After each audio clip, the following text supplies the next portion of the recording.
Every single new year we do this. We often come up with a long list of things to get done, but Leidy Klotz believes sometimes less is more. His new book is called Subtract, The Untapped Science of Less. Leidy joining us this morning from his home in Virginia. Good morning to you.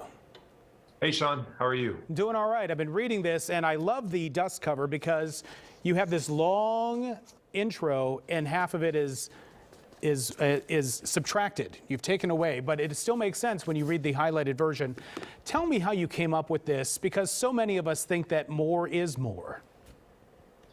Yeah, I think it's something that we did our research on and found that, when we're trying to change something from how it is to how we want it to be, we don't often subtract, which is one of our basic options when you think about it. We can add things, we can keep things the same, or we can take things away. And so the idea was how can we make subtracting more, make more use of it and make better use of one of our basic options for making change. So one of the things, at least in my profession, we need constant contact with viewers and whatnot, and we have social media on every single platform. I have 5 different emails going in at any one time, and you're saying try to cut some of that out.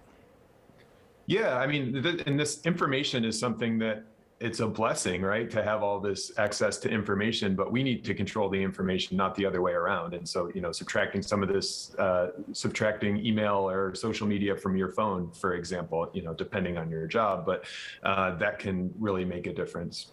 And what about our use of meetings? We've been doing a lot of virtual meetings, and they seem to have gotten increasingly so in the number of them just because it's easier to hop online. Yeah, so maybe try changing weekly meetings to bi-weekly meetings. That's a subtraction, and it's one way to relieve your schedule. Talk about work travel. Work traveling. I mean, I'm sorry not to get to see you in person, Sean. Yeah. But at the same time, I got to play chess with my 7-year-old last night. I got to read to my 3-year-old, and I'm going to get to see them right after this. And I think your viewers are getting the exact same experience. And so for things like that, we need to ask ourselves, okay, how are we using that time? Can we subtract some of this work travel? I think because a lot of us are staying home, when it comes to our kids, we're learning that we do a lot for our kids, and there are things that our kids can actually do for themselves, and a lot of parents have trouble kind of stepping back and letting them do that.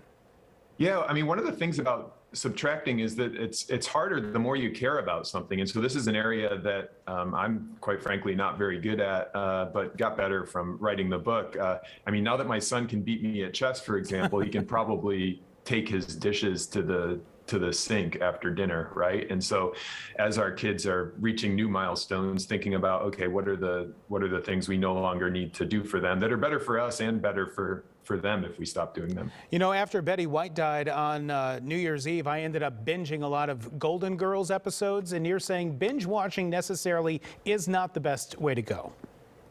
I mean, binge anything, right? Yeah.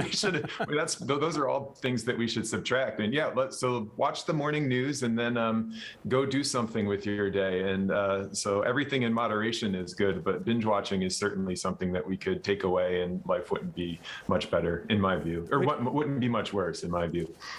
Circling back to the kids, we just have a few seconds left, but briefly tell all of us how you came up with this idea of subtraction, perhaps being the way to go.